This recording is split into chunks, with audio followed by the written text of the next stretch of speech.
नमस्कार दोस्तों, स्वागत है आपका A to Z स्टोरीज अद्भुत ऑफिशियल पर। दुनिया वाले कहते हैं कि दिशाएं 4 हैं,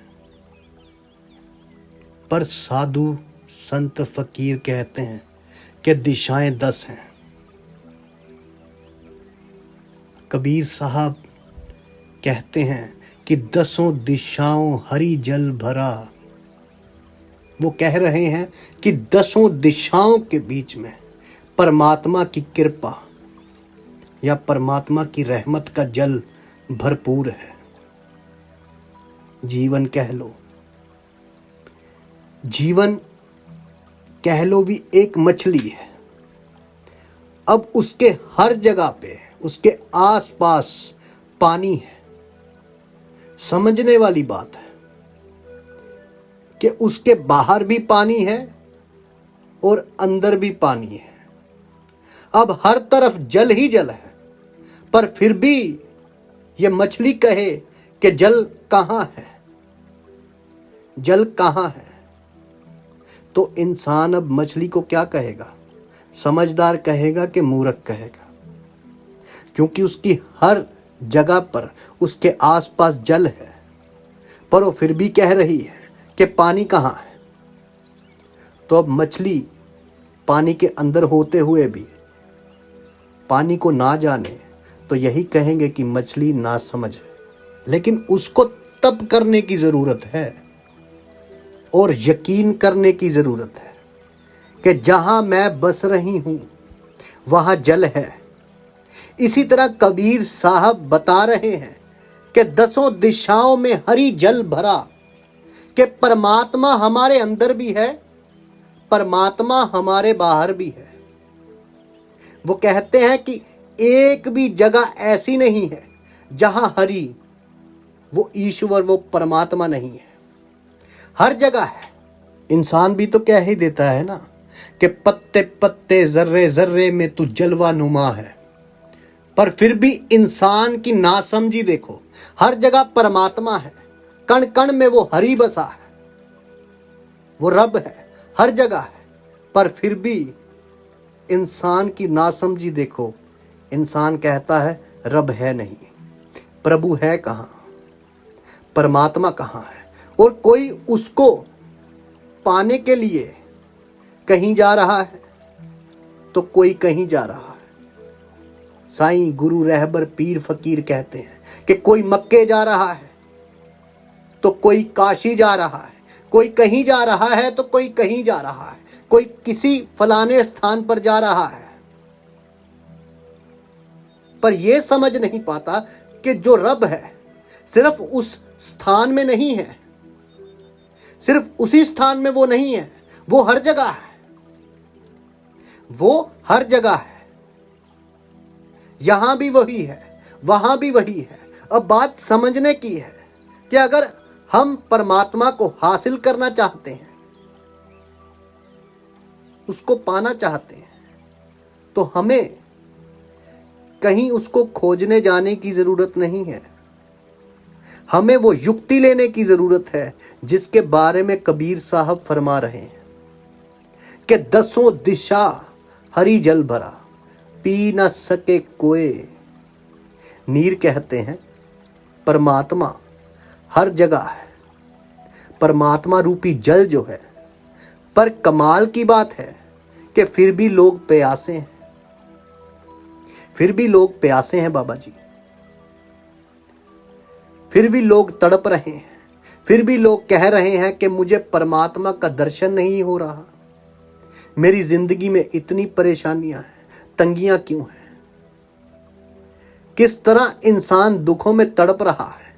तो इसीलिए कबीर साहब फरमा रहे हैं कि अगर उस जल को पीना है, उस परमात्मा रूपी जल को पीना है, तो हमें अपने जीवन को अगर आनंद में बनाना है, तो फिर कबीर साहब फरमाते हैं कि 10 दिशा हरी जल भरा, पी न सके कोई। नीर गुरु युक्ति से पाया, तो भर भर पियो कबीर। अब कबीर साहब फरमा रहे हैं कि मैं पीता हूं उस हरि के जल को, और थोड़ा नहीं पीता, एक घूंट नहीं पीता।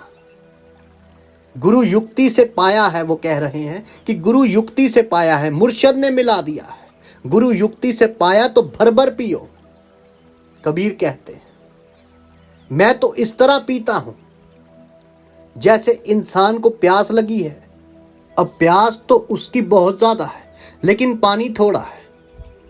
और एक इंसान ऐसा है जिसे प्यास लगी है, वो कहते हैं और पानी इतना ज्यादा पी लिया कि जन्मों जन्मों की प्यास ही खत्म हो गई। इतना पानी मिला कबीर साहब को, लेकिन वो मिला कैसे? हरी जल वो मिला कैसे? परमात्मा की प्राप्ति हुई किस तरह? एक ही चीज से, वो है गुरु युक्ति के साथ। अब बात गुरु युक्ति की है, क्योंकि गुरु बिन ज्ञान नहीं भाई साधु। इसको ऐसे कह लो कि अब चारों तरफ प्रकाश है, रोशनी है, पर किसी की आंखें नहीं है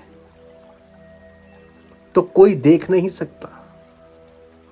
किसी को नजर आ रहा है लेकिन कोई अंधेरा ही देखी जा रहा है, क्योंकि उसके पास जैसे उसकी आंखें ही नहीं है तो प्रकाश चाहे जितना मर्जी हो तो फिर भी उसे अंधेरा ही दिखेगा, क्योंकि उसके पास वो प्रकाश देखने वाली दृष्टि नहीं है, इसलिए उसको अंधेरा ही नजर आएगा।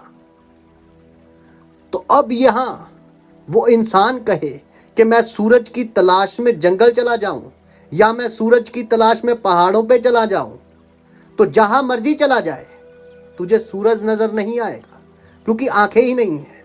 इसलिए सूरज की तलाश में ना जा, बल्कि उस वैद्य के पास जा, उस डॉक्टर के पास जा जो तेरी आंखों को ठीक कर सके, क्योंकि तेरी आंखें ठीक हो गई तो तुझे वो प्रकाश घर बैठे नजर आने लग जाएगा। जो आंखें ठीक हो गई तो फकीर लोग, साईं लोग यही तो समझा रहे हैं कि अब इंसान करता क्या है? परमात्मा की खोज में, आनंद की खोज में कभी कहीं जा रहा है तो कभी कहीं जा रहा है। यही साईं लोग, गुरु, रहबर, फकीर फरमाते हैं कि परमात्मा तुम्हारे अंदर है, वो ईश्वर, वो रब तुम्हारे अंदर है। वो खुदा तुझसे जुदा नहीं, वो खुदा तेरे तो वख नहीं, तेरी वेखण वाली आंख नहीं। और जेकर हम उसको ढूंढने के लिए बाहर दौड़ रहे हैं तो असी वो ही कर रहे हैं जो एक अंधा कर रहा है। जो एक अंधा इंसान अपनी आंखों का इलाज करवाने की बजाय शायद जंगल पहाड़ों में जा रहा है, क्योंकि नजरों का इलाज होगा तो ही तो प्रकाश दिखेगा ना।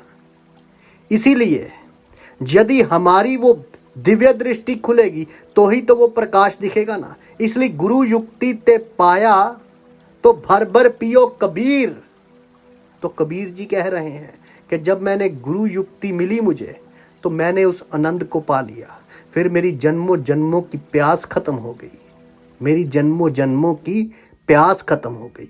यदि उसको देखना है तो हमें उस गुरु की तलाश अवश्य करनी होगी जिसकी हमें प्यास है, क्योंकि जिस भी चीज की प्यास हो उसी के गुरु के पास जाना चाहिए। इसे आप अब रूहानियत की तरफ भी ले लीजिए और दुनिया की तरफ भी ले लीजिए। अगर एक इंसान को स्विमिंग सीखनी है तो वो स्विमिंग का गुरु ढूंढेगा तभी कर पाएगा, या कहीं सीखने की कोशिश करेगा किसी को देख देख के, तो एक तरफा वो गुरु ही हो गया ना। इसी तरह परमात्मा है।